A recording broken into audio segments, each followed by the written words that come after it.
Siapa di antara kita suami kita yang sudah pensiun? Maka kita mulai diuji. Kalau kita nggak ngaji, kalau kita nggak punya iman, ngelihat suami sudah lontang-lantung, udah nggak menghasilkan duit, udah mulai sakit-sakitan, nggak ngasih duit, bawel, cerewet, kita kalau nggak punya iman kita tinggalkan.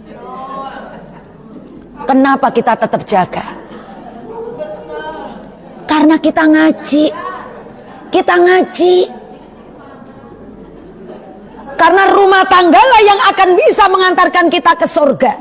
Ketika kita berjanji di depan para KUA 40 tahun yang lalu, 45 tahun yang lalu berjanji dalam melaksanakan ijab kabul akad nikah, Allah menyertakan semua para malaikat baris di dalam pernikahan itu. Kita sebut misaqon ghalidho, perjanjian yang berat.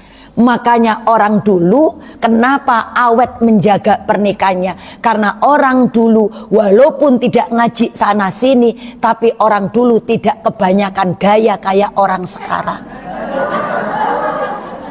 Sehingga orang dulu walaupun makannya susah, nggak pernah dimasukin dalam kategori persoalan. Walaupun dia terlalu sakitin suaminya, tidak akan masuk dalam kategori persoalan rumah tangga. Ini Bu, rumah tangga sekarang yang bukan model kita, anak-anak kita, itu sedikit ekonominya merosot, sudah kata cerai itu bisa dilontarkan. Ini maka peran wanita dalam rumah tangga, pertama kita itu menjadi istri. Istri itu wajib punya harga mati, harus setia. Kesetiaan istri itu didapat kalau kita wanita soleha.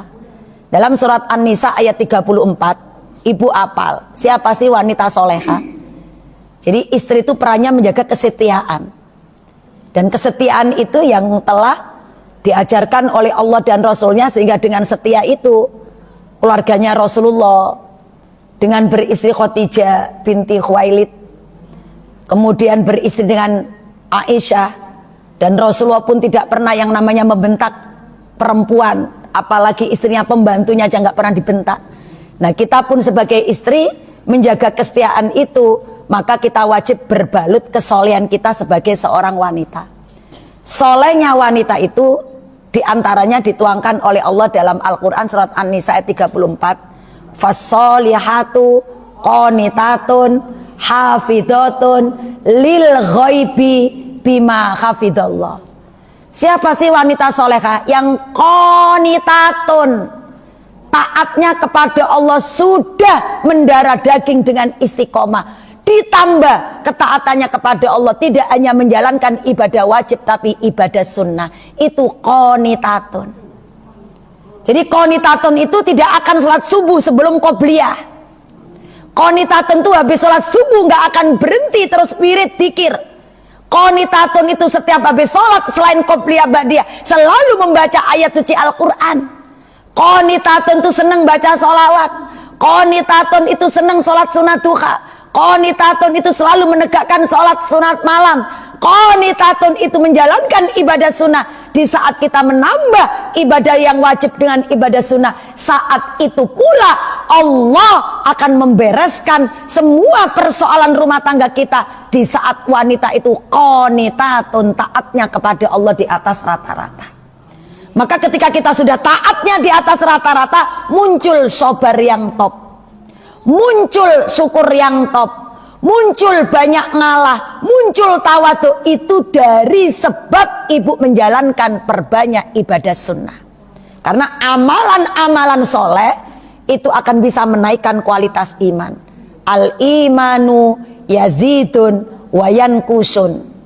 Iman yang Allah berikan kepada diri kita semua, yang terpatri dalam jiwa kita, itu yazidun, bisa naik, wa yankusun, dan bisa berkurang. Yazidul imani bitoat, iman kita akan tambah naik, tambah sabar, tambah banyak ngalah, tambah gampang memaafkan, tambah kalau mempunyai masalah dunia ini nggak selalu stres, selalu dilipatkan Allah ketika ada masalah. Itu karena kita menjalankan ketaatan. Pun ngaji ini termasuk ketaatan, imannya naik.